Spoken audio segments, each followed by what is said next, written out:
If you strip World War II survival down to its rawest truth, it wasn't firepower that kept soldiers alive between battles. It was shelter.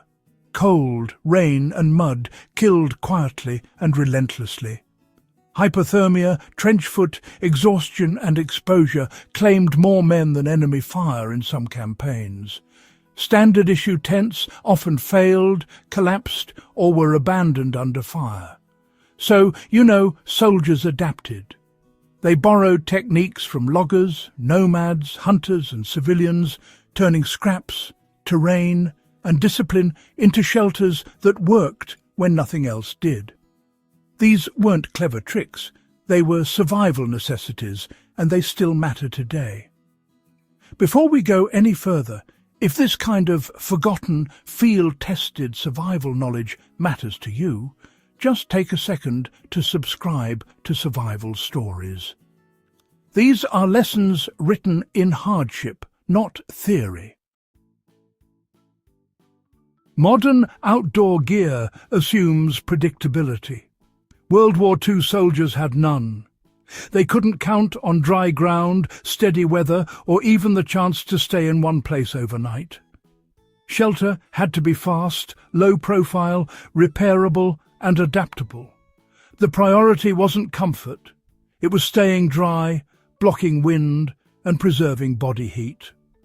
Soldiers learned that a bad shelter drained energy faster than hunger ever could. Every hack you're about to hear comes from that mindset. One of the earliest lessons soldiers learned was that cold rises from the ground faster than it falls from the sky. Men who slept directly on soil or snow rarely lasted the night without injury. Field manuals and veteran accounts describe improvised ground layers made from pine boughs, straw, brush, empty ration boxes, even dismantled fence rails. The rule was simple. Anything was better than nothing. To apply this today, you prioritize separation from the ground first. A raised bed of branches under a tarp will outperform a thick sleeping bag placed directly on frozen soil.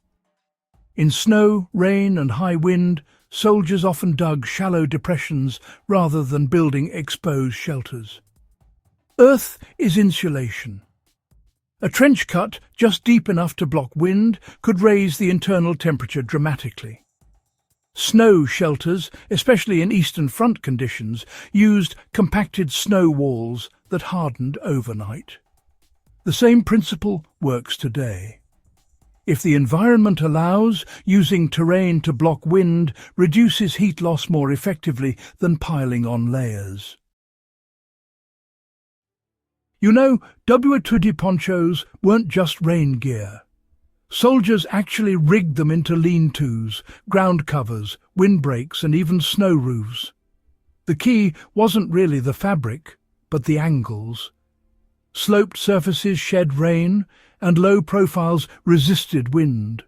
When paired with branches or rifles used as supports, ponchos created fast shelters that could be rebuilt again and again.